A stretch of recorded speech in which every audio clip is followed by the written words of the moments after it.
Good morning and welcome to another short devotional for Black Rock Baptist Church and also Morristown Baptist Church. We're looking at Hebrews chapter 11 this morning and verse 4 and looking at God cares how you give, not what you give.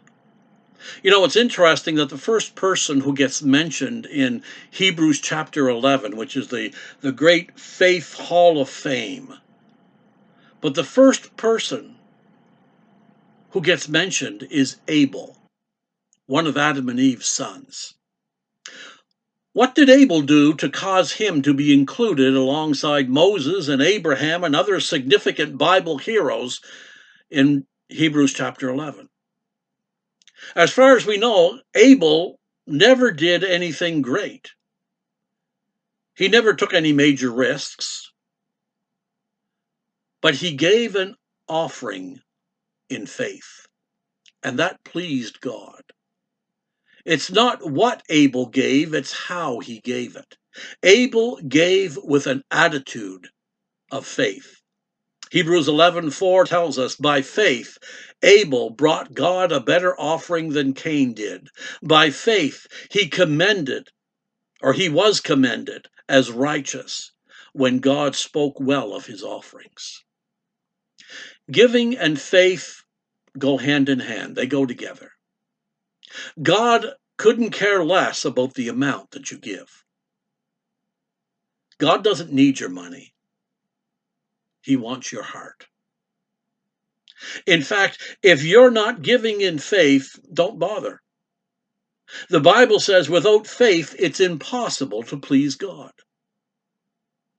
There are two ways to give. You can give by reason, or you can give by revelation.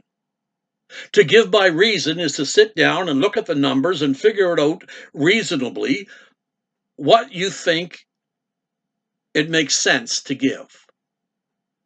But that approach doesn't require any faith at all. When you give by revelation, on the other hand, you let God reveal to you what he wants you to give by faith. You stop and you take time to pray, asking God, how much do you want me to trust you for this time? Then you do whatever he tells you to do. It's the best, it's the kind of giving that stretches your faith because it's not necessarily reasonable. It's giving based on revelation. In the Bible, we're told of a group of early Christians that gave by revelation, not by reason. They lived in Macedonia, in the same part of Greece where Alexander the Great came from. The Macedonian church had been through the hard times and was extremely impoverished. And yet, when they heard that the church in Jerusalem needed help, they gave a sacrificial gift.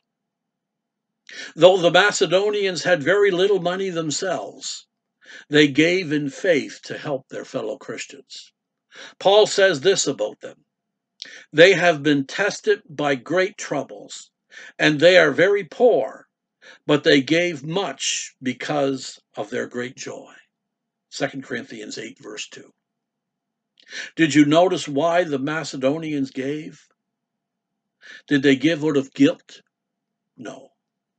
They gave because of their great joy. When you give in faith, you give with joy. And as a result of your joyous, faithful giving, you grow and ultimately become more like Christ. God bless. Have a wonderful day. Let's continue to exchange prayers daily.